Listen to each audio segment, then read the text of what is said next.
बिस्मिल्लाहिर्रहमानिर्रहीम। अस्सलाम वालेकुम रहमतुल्लाहि व बरकातुहू। Tayyaba Asif YouTube channel Taiba food stories में आपकी खिदमत में हाजिर है। आप सब लोग कैसे, उम्मीद करती हैं आप सब लोग खैरियत से होंगे। अल्हम्दुलिल्लाह मैं भी अल्लाह पाक के फजल करम से खैरियत से हूँ।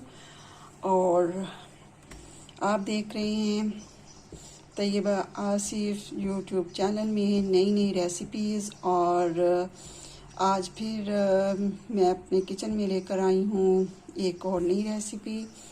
और आज आप देखेंगे Taiyaba YouTube channel Taiba food stories में कीमे की रेसिपी। तो आज मैं बना रही हूँ आलू कीमा। आलू कीमा बनाना बहुत आसान है, लेकिन जिस तरीके से मैं आपको आलू कीमा बनाना सिखाऊंगी और इस तरीके से आलू कीमा बहुत मज़े का बनता है। तो यहाँ पर मैंने 1.5 किलो जो है वो बकरे का कीमा लिया है, और मटन मीन्स है ये। और ये लहसुन इसके अंदर शामिल कर रही हूँ, और ये प्याज कटे हुए ये इसके अंदर शामिल कर रही हूँ, और साथ में इसके घी शामिल कर देंगे। और आलू कीमा जब भी आप पकाएं तो इसके अंदर थोड़ी से जो हैं वो बोटियाँ हड्डी वाली ज़रूर डाला करें। इस तरह की हड्डी वाली बोटियाँ हों कि जिनका ये ख़तरा ना हो कि उनका जो है वो कचरा मुंह के अंदर आएगा, कि छोटी छोटी उनके यानी कि पीस जो है वो कीमे के अंदर घुल जाएंगे। तो इस तरह की आपने हड्डियाँ डालनी हैं कि जो घुले नहीं। तो ये इस तरह की हड्डियाँ हों तो इससे टेस्ट जो है वो बहुत अच्छा आता है। तो यहाँ पर मैं डाल रही हूँ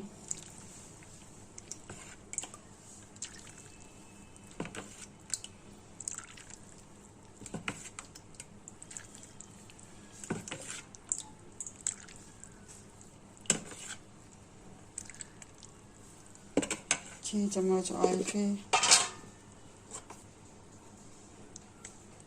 1 टीस्पून टर्मेरिक पाउडर,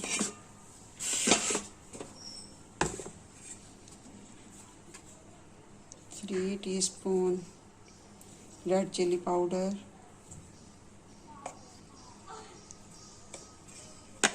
और नमक जो है इसके अंदर मैं डालूँगी 3 चम्मच नमक मैंने शामिल कर दिया है। और ये आलू हैं, इस साइज़ के हमने आलू लेने हैं। इस तरह की शेप में हमने आलू काटने हैं, और बस इसे मैं अब चूल्हे के ऊपर रख दूँगी। आज रमज़ान मुबारक का तीसरा जुमा है अल्हम्दुलिल्लाह, और ये मग़फ़रत का अशरा जा रहा है, और आज 70वां रोज़ा है। और अल्हम्दुलिल्लाह आज मैं अपनी पूरी इबादत करके सुबह को मैं उठी थी, और सुबह को उठने के बाद मैंने जो है वो इशराक पढ़ी। इशराक के बाद मैंने जो है वो सलात तस्बीह पढ़ी। सलात तस्बीह पढ़ने के बाद चाश पढ़ी, और उसके बाद मैं अब जो है वो 1.5 पारा जो है वो कुरान पाक का पढ़ा है। अब ये सालन ऊपर रखने आई हूँ। सालन रखने के बाद सूरत काफ पढ़ूँगी, उसकी तिलावत करूँगी, और सूरह रहमान की तिलावत करूँगी। फिर उसके बाद जो है वो ज़ोहर की नमाज़ का टाइम हो जाएगा इंशाल्लाह। फिर नमाज़ पढ़कर फिर थोड़ी देर के लिए 2 घंटे के लिए मैं लेटूँगी। फिर आज जो है अफ्तारी, कल भी मैंने अफ्तारी जो थी वो बाहर से मंगवाई थी, और आज भी जो है अफ्तारी बाहर से मंगवाने का इरादा है। सिर्फ चाट जो है वो मैं घर पर बनाऊँगी, और साथ में आपको मैं जो है वो चाट की रेसिपी भी दूँगी। और फिर आज आपको सहरी में भी सहरी की रूटीन भी दिखाऊंगी कि सहरी में हम जो है वो क्या कुछ लेते हैं और क्या खाते हैं, कब मैं उठती हूँ और क्या करती हूँ सहरी में। अब इसके अंदर दही शामिल करेंगे,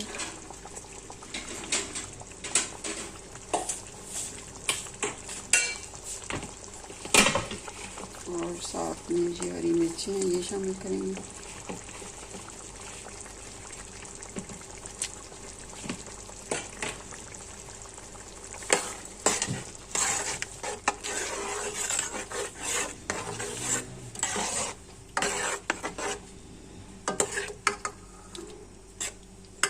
ये कीमा मशीन का था तो ये बहुत ज़्यादा बारीक है। तो आलू कीमा जब भी पकाना हो तो हाथ का बनवाया करें, तो यहाँ पर ये कीमा मशीन का था, हालांकि मैंने बहुत थोड़े पानी में इसे रखा था पकने के लिए। तो ये बहुत ही बारीक हो चुका है। अब इसे थोड़ा सा भूनूंगी, भूनने के बाद फिर मैं इसके अंदर आलू शामिल कर दूंगी। अब इसे मैंने अच्छी तरह भून लिया। अब इसके अंदर मैं आलू शामिल कर रही हूँ और ये मैं चाट बना रही हूँ। और केले मैंने काट लिए हैं और सेब भी काट लिए हैं। तो हमारे यहाँ तो बस यही थोड़े से फ्रूट जो है मिल रहे हैं। और ये कॉकटेल इसमें डाल लेती हूँ और सेब हो जाता है और ये केले होते हैं या किन्नू होता है। तो अब आज मैं जो है वो दही वाली चाट बना रही हूँ। तो इसमें ये मैंने टमाटो केचप जो है वो डाला है और अब इसके अंदर दही डाल रही हूँ।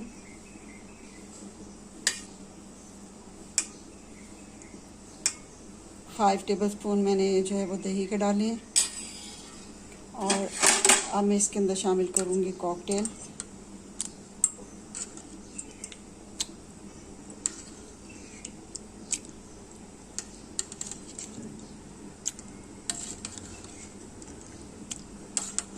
और ये सीज़न का कॉकटेल बहुत ही अच्छा है। और ये मैंने कॉकटेल इसके अंदर शामिल कर लिया है। और इसके अंदर अब मैं करूँगी क्रीम शामिल। पहले मैं इसे अच्छी तरह मिक्स कर लूँगी।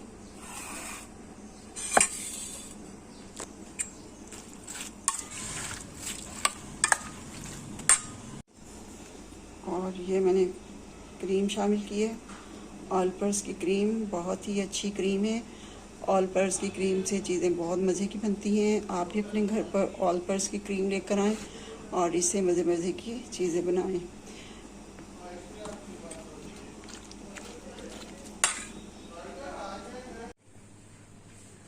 अल्हम्दुलिल्लाह ये आलू कीमे का सालन रेडी हो चुका है और ये चाट की रेसिपी भी रेडी हो चुकी है। और ये समोसे बाहर से मंगवाए हैं और ये बर्गर पकौड़ियाँ आज सब कुछ मैंने बाहर से मंगवाया क्योंकि आज जुमा था और जुमे में मैंने कुछ अपनी एक्स्ट्रा जो थी वो इबादत करनी थी। दुरूद तंजीना मैंने पढ़ना था और जो जुमे के अंदर ख़ास तौर पर असर के बाद जो तस्बीह की जाती है तो वो मैंने तस्बीह की थी। तो उसके बाद बोलना नहीं था, तो असर की नमाज़ पढ़ के फ़ौरन बाद वो तस्बीह करनी होती है, तो वो तस्बीह की। और दोपहर में मैंने सालन ऊपर रख दिया था तो कीमा जो था वो बन चुका था। फिर मैंने शाम में अफ्तारी के टाइम इसमें आलू डाल दिए और बस ये दो चीज़ें मैंने रेडी की हैं। और सहरी की मेरी रूटीन ये होती है कि उसके साथ दूध की लस्सी होती है और 2 पराठे होते हैं और 2 रोटियाँ होती हैं सूखी। और बस ये हमारा सहरी में होता है। तो साथ में ये सालन होगा। तो कुछ ज़्यादा हम सहरी में नहीं खाते हैं। तो ये आज की हमारी अफ्तारी है। अल्लाह पाक हम सब मुसलमानों का जुम्मा मुबारक का दिन है।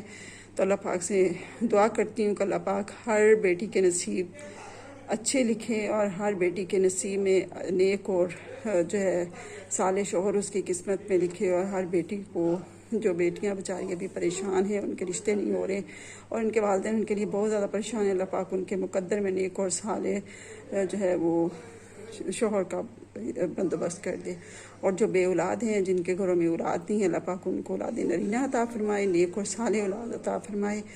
और जो बीमार हैं, अल्लाह पाक उनको शिफाए कामला आजला अता फरमाए। और जो मुसीबत ज़दा उनकी मुसीबतों को अल्लाह पाक दूर फरमाए।